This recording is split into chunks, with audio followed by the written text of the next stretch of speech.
কর্মকর্তা কর্মচারীদের নির্ধারিত সময় অনুযায়ী অফিসে উপস্থিতির খবর জানাতে এবার চলে যাচ্ছি আমরা মাগুরাতে। সেখান থেকে আমাদের সঙ্গে যুক্ত হবেন মাসুম বিল্লাহ।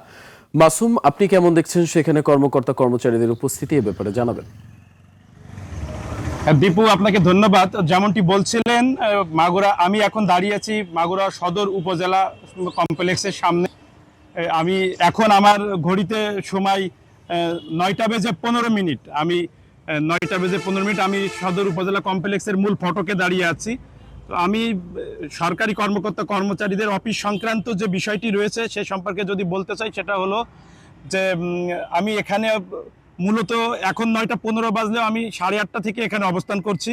তো এখানে অবস্থান করাকালীন যেটা দেখতে পেয়েছি যে সরকারের যে নির্ধারিত সময়, এই সময়ের ভিতরেই মোটামুটি অধিকাংশ কর্মকর্তা কর্মচারী তাদের স্ব অফিসে এসে পৌঁছেছেন। এর ভিতরে কয়েকজন কর্মকর্তা ছুটিতে আছেন, যেমন সদর উপজেলা নির্বাহী কর্মকর্তা নিজেই ছুটিতে আছেন, শিক্ষা কর্মকর্তা প্রশিক্ষণের উদ্দেশ্যে ময়মনসিংহে আছেন, এরকম, এবং কৃষি অফিসের একজন কর্মকর্তাও ছুটিতে আছেন মর্মে আমরা তাদের অফিসের কাগজপত্র আমরা দেখেছি। যে এর বাইরে যারা আছেন তারা মোটামুটি 9টার ভিতরেই অফিসে আসার চেষ্টা করছেন।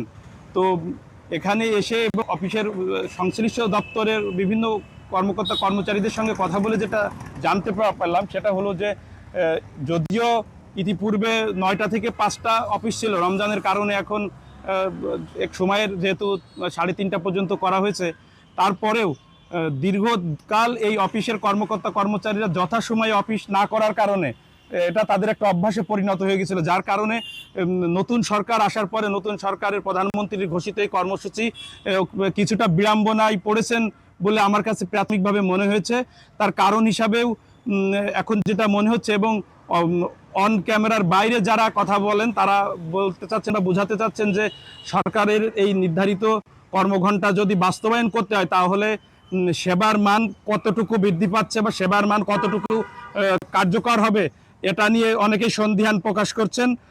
যার কারণে তাদেরও অনেকে যারা সেবাকে আরো বৃদ্ধি করতে চান, তাদের দাবি যে সেবার মান কতটা কার্যকর হচ্ছে এটা বাস্তবায়ন করার জন্য নতুন করে নজরদারি করা।